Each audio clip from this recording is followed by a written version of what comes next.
à l'intention du vice-premier ministre, ministre de l'Intérieur, Sécurité, Décentralisation et Affaires coutumières.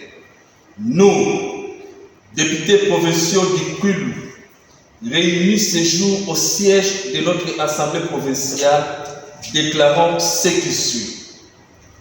C'est avec consternation que nous avons appris la décision numéro 25/4/VPM/104/2025 du 7 mars 2025, prise par le vice-premier ministre et ministre de l'Intérieur, ordonnant la suspension de l'élection du bureau définitif de l'Assemblée provinciale du Kwilu.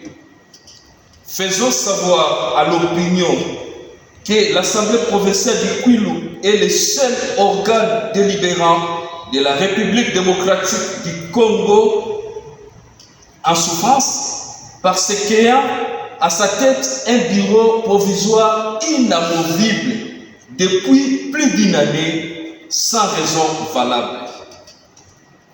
La seule raison autrefois évoquée pour tenter de justifier cette situation d'accalmie que traverse la province était l'absence des élus de Massi Malimba qui devraient se joindre à nous pour compléter le siège de cet hémicycle fixé à 47.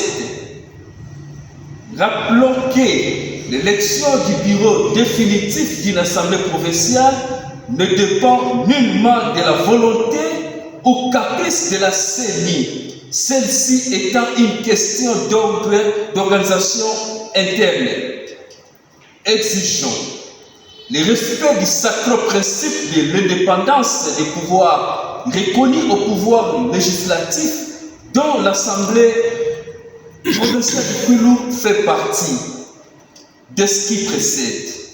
Et considérant la détérioration de la situation sociopolitique qui se vit dans la province du Kwilu par manque d'animateurs légitimes des institutions politiques provinciales, demandons, primo, les retraits purs et simples par le vice-premier ministre, ministre de l'Intérieur, de la décision sus-évoquée. Secondo, la publication sans délai par la CENI du calendrier des élections des sénateurs, gouverneurs et vice-gouverneurs qui en réalité ne coûtent pas grand-chose. Tertio et enfin, la prise en compte de la nécessité pour la province du Kwilu de voir ses élus sénateurs participer dès la session parlementaire de mars 2025 au Sénat. Fête à Bandundu le 10 mars 2025 pour les députés provinciaux du Kwilu ici présents, honorable Diasso Mouyanga